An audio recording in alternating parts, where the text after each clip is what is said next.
my name is Dr. Liz, aka Ohima Mac, and I started this channel to talk about all things luxury, faith, medicine, and so much more. I'm continuing my series entitled In Medicine series, and today I'm going to talk about finances in medicine. Now, before we get into that, I did want to go ahead and talk about what I'm wearing today. So I do have earrings by Chanel. Okay, I do have my button-up shirt, which is cream colored, and that is by Banana Republic. That's Banana Republic, pretty much everything Banana Republic apart from my shoes. And I'll show y'all. So these are my Tory Burch shoes that I have. They had a sale and decided to get them. I've worn them a bit. Usually I would wear an outfit like this to work. We're going out for dinner. It's an anniversary weekend. Woo! Yay! And so we're going out to dinner at a cash place, but I decided to be a little cute, right? So I have this preppy look, and I'm pregnant, so I needed something that's stretchy. Okay, like this is stretchy, okay? And I needed that. So that's what I'm wearing today. So Banana Republic, please sponsor me. I'm gonna tag you, okay, in this video. Alrighty, so let's get started with the title of this video, which is Finances in Medicine.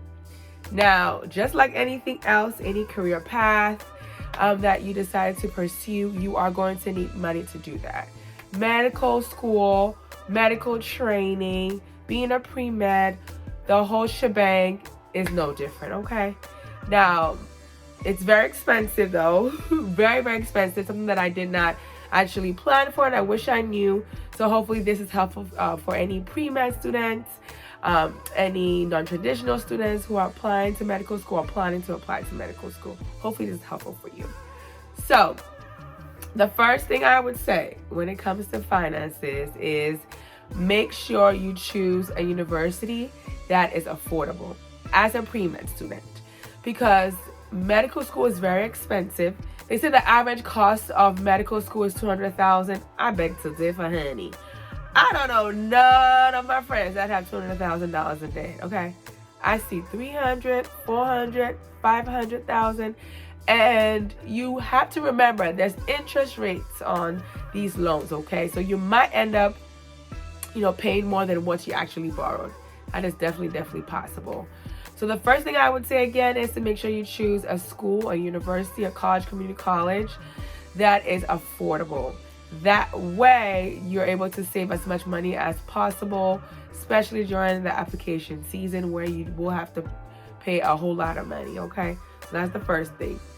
Second thing, make sure you invest and save early. Now, baby, I did not come from a family that talked about investing.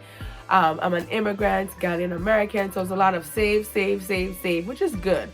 But if I knew what I know now, I would have been saved, honey. Whenever I got that part-time job during the summers or even during the school year, I would have invested that money, honey.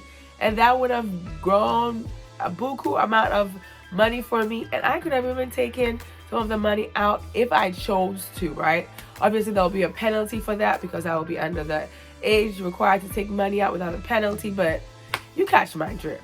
I could have had some investments stashed up somewhere, so that by the time I got to medical school and beyond, I have a nice 5-6 figure, portfolio. But you can't cry over spilled milk. So I would definitely say that first, make sure you get a school that's affordable, and second, make sure you invest early. Okay, early is key. All right. And the third thing I'll say is make sure you also save and put money aside for application season. Application season is very expensive. So unless you're below the poverty line, which is like $50,000, $60,000 for a family of 3+, maybe most of us will not qualify. And they do have different resources out there to help you. However, again, if you're not in the considered lower class, so under that 60,000 bracket, baby, they're not gonna help you out. And so you do have to be very wise, very strategic, and make sure that you go ahead and you save some of the money. So saving is good, but don't forget to add your investing, okay? Add investing, okay? Okay. So for me, I applied to multiple schools. So the first time I applied to maybe 10 DO schools. The second time I applied to maybe 25, 30 schools. It was a combination of DO schools, but mostly MD schools because I truly wanted to be an MD. And I think I spent like close to 6,000 at least just for the application. Because you have to remember, you have to do the generalized application. Then after that, you have to do the supplemental application for each and every single school. So if you apply to 30, honey, and you do that, the general application, which is expensive, right? I don't remember what it is, how much I paid. I don't know how much it is now. So let's say it's $150, right? And then each school wants you to give $100. It adds up. So definitely make sure you're prepared for that as well. Very, very expensive application, okay, season. And then third thing I would recommend, next thing I'll recommend is make sure you learn how to budget early. Baby, you can make some money maybe in school, working in school while studying, or maybe during the summer holidays, internships, but you have to know what you're bringing in and what's going out. And you have to kind of build that skill early on because that's going to be necessary from medical school to the end, like the rest of your life. So you definitely need to start learning and figuring out ways to budget. There's so many different budgeting apps out there. So many of them.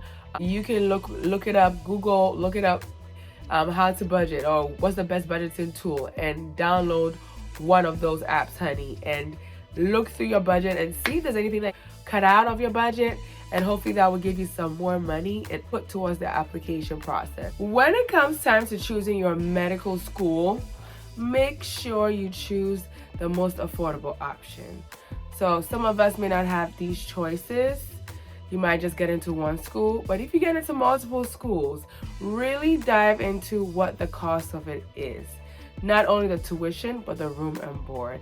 Because at the end of the day, if you go to a U.S. medical school, it is likely accredited, 99.9%, and it doesn't really matter, okay? The biggest thing is where you go to residency. So most U.S. and MD schools are accredited, and they give you very similar training. There might be a little tweaks here. There might be some tweaks here and there with the curriculum, but overall, you should still get good training. So please, if you do apply to multiple schools, and if you do end up getting to several medical schools, look and see which one would give you the most bang for your buck. So for instance, if they give you more scholarships at one, you want to go to that one versus, going somewhere else, because you want to be able to save as much money as you can, because unfortunately residency, they don't pay you much, honey. You are paid not much. Like, you are paid minimum wage. That's just the honest truth. 80 hours at times and $50,000-$60,000 as your salary, that is not enough to even make it a lot of times. So you have to find creative ways to do so. And so if you have that money saved, that's why, you're getting ahead of the game. In residency too, you have to know how to budget. And so that's why it's very important for you to kind of learn that skill earlier on, so you're not struggling to learn it, later on in residency. As I said before, you're not going to be paid that much in residency. Some programs do give you the opportunity to moonlight, and that's amazing, but not all programs do. So make sure you talk to your program director at your residency program before you start moonlighting. Moonlighting is another way to get additional income, especially since the income is so minimal in residency. You have to be creative though, because you have a lot of hours, but you work a lot of hours, but there are times where you might be on an elective, and so you might have less hours to work, that month or those few weeks. Then moonlighting is definitely a good option where you can save money, pay off student loan debt, pay off credit cards if you have any, or car loans, any of the things that we consider as debts that we consider as bad debts. Go ahead and work on that too.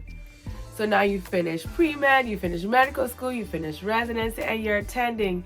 Woo! You finally made it. But baby, finances do not stop. As we all know, we all need finances in this world. If you're a human being on this world, you need some finances, honey. and all the skills that you've learned, all the money mindsets that you had since you were young has carried you through this point. So as an attending, a lot of times we're going to have to change our mindsets, okay? Especially if you came from a background where money was not talked about, or you didn't have a lot of access to money, or there was no money, not that much money at home.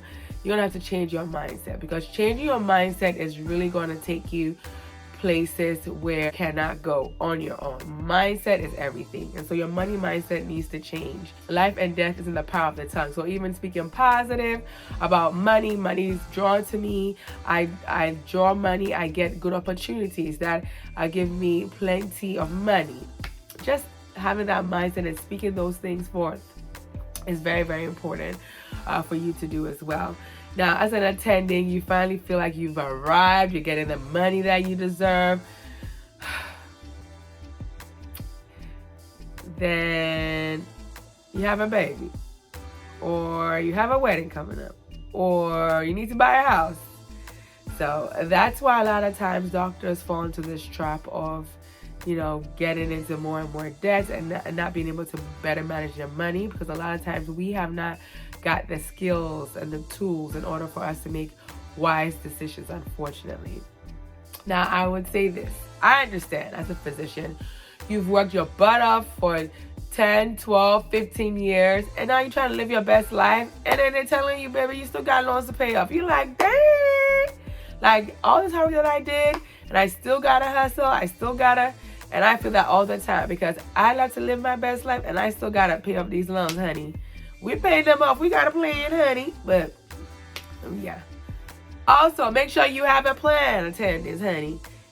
You can have a plan as early as being a resident medical student. Okay, I got these loans out. I have, $250. This is my plan. And work that plan. It's okay for the plan to change here and there. That's totally fine. But make sure you have a plan. Don't just say, I'm taking these loans out. Let me just live my best life. And then, it's ballooning up and up because of the beautiful interest that we have, 6.8, 7, whatever.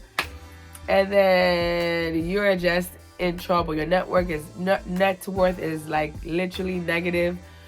Like, most likely it will be negative. It will when you first got out of training. But you can always keep on working on it in order to improve that net worth. But it starts again from mindset, planning, and then also implementing everything that I said earlier. I hope this video was helpful to you, especially if you're a pre-medical student, non-professional student, planning on going to medical school. You need finances for medical school. You need to be strategic. And at the end of the day, you need to have a good mindset and a plan, okay? Invest and save early and start working on a budget now, okay? Those skills are the skills that are going to take you far and is going to help you be a financially free attending physician, where you're able to do your job and you have flexibility to do whatever you want, whenever you want, regarding your career. Take care. Bye, lovelies.